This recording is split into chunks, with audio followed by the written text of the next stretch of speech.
My name is Jeff Harlan. I am the manager of network services here at United Systems and Software. We are a software development company that provides utility billing software to water, gas, and sewer utilities across the United States. What we use for managing privileged accounts is TechIDManager by Ruffian software. And the DataCon for 2022 in Washington, D.C., just happened to walk by the booth. It had a quick conversation with the team at the booth, and basically they handed me a flyer. And it was after looking at that flyer in the hotel room later that night that I realized, wait a minute, these guys are right.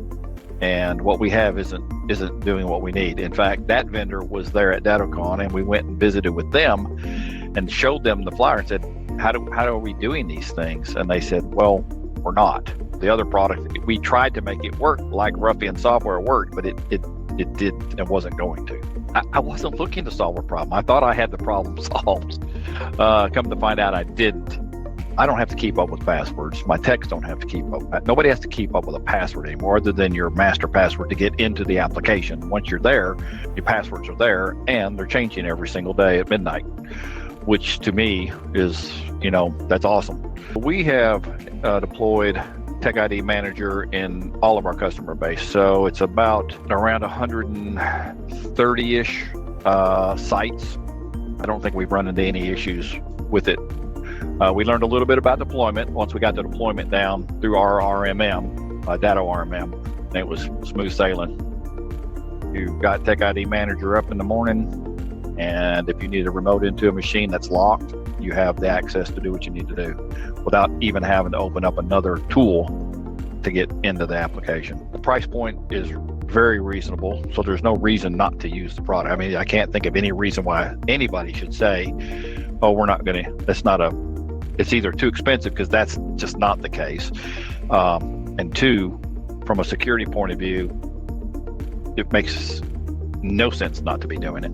When we were introduced to the product, I thought we had the problem solved. So I wasn't looking to solve a problem because I didn't know I had a problem. And that might be a point that needs to be made to other MSPs, is that they don't know they have the problem.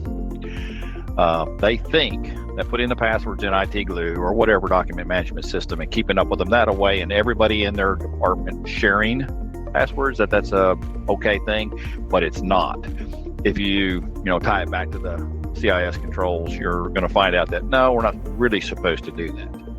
So, and if you're, we're getting ready to start SOC 2 compliance, and I can assure you that SOC 2 compliance would have said, no, that's not, we're not going to do that. You're not going to be able to do that. So I already solved that problem when it comes up. It's solved now. There's no reason for no MSP not to be using this tool. It just absolutely makes no sense not to use it. It solves a whole lot of problems for you. It solves a security problem.